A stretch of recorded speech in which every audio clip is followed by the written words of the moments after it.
अकोला महापालिकेतील सत्ता संघर्ष आता निर्णायक टप्प्यावर पोहोचला असून शहरात हाय व्होल्टेज पॉलिटिक्सचा उधाण आलाय। भाजप सर्वात मोठा पक्ष ठरला असला तरी बहुमताच्या जादुई आकड्यापासून तो 3 जागा दूर आहे। या पार्श्वभूमीवर काँग्रेसने भाजप विरोधी पक्षांना एकत्र आणण्यासाठी आक्रमक पावले उचलली असून उद्धव बाळासाहेब ठाकरे यांच्या शिवसेनेला उभाटा काँग्रेसकडून मोठा प्रस्ताव देण्यात आलाय। काँग्रेसला कुठलेही पद नको, भाजप विरोधी सर्व पक्षांनी एकत्रित येऊन अकोला महापालिकेत सत्ता स्थापन करावी असं स्पष्ट आवाहन काँग्रेसचे आमदार साजिद खान पठाण यांनी पत्रकारांशी संवाद साधताना केले। नहीं, राष्ट्रवादी जो तुतारी है वो हमारे साथ है और अंबेडकर साहब से चर्चा हुई, उनके लोगों से चर्चा हुई। अंबेडकर साहब आज अकोला आ रहे हैं, कल उनके साथ में बैठक है।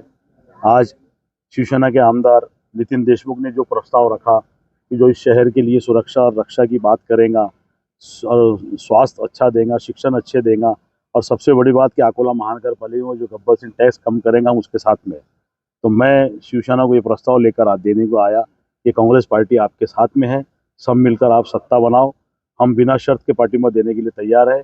अगर इस शहर का भला होता है तो कांग्रेस पार्टी अपने सारे पदों का त्याग देंगी और अकोला की जनता का साथ देंगे और अकोला की जनता का बड़ा टैक्स कम करने के लिए हम सत्ता के अंदर बिना किसी पद के भी समर्थन देने के लिए तैयार है। सर्व पक्षांशी बोलणी सुरू असून अकोला महापालिकेत लवकरच सत्ता स्थापन होईल असा ठाम दावाही त्यांनी केलाय। महापालिकेतील सत्ता समीकरणे बदलण्यासाठी काँग्रेसने रणनीती आखली आहे। आमदार साजिद खान पठाण यांनी ठाकरेंच्या शिवसेनेचे आमदार नितीन देशमुख यांच्याशी बैठक घेतली असून आज वंचित बहुजन आघाडीचे नेते प्रकाश आंबेडकर यांची भेट घेण्याचं नियोजन आहे।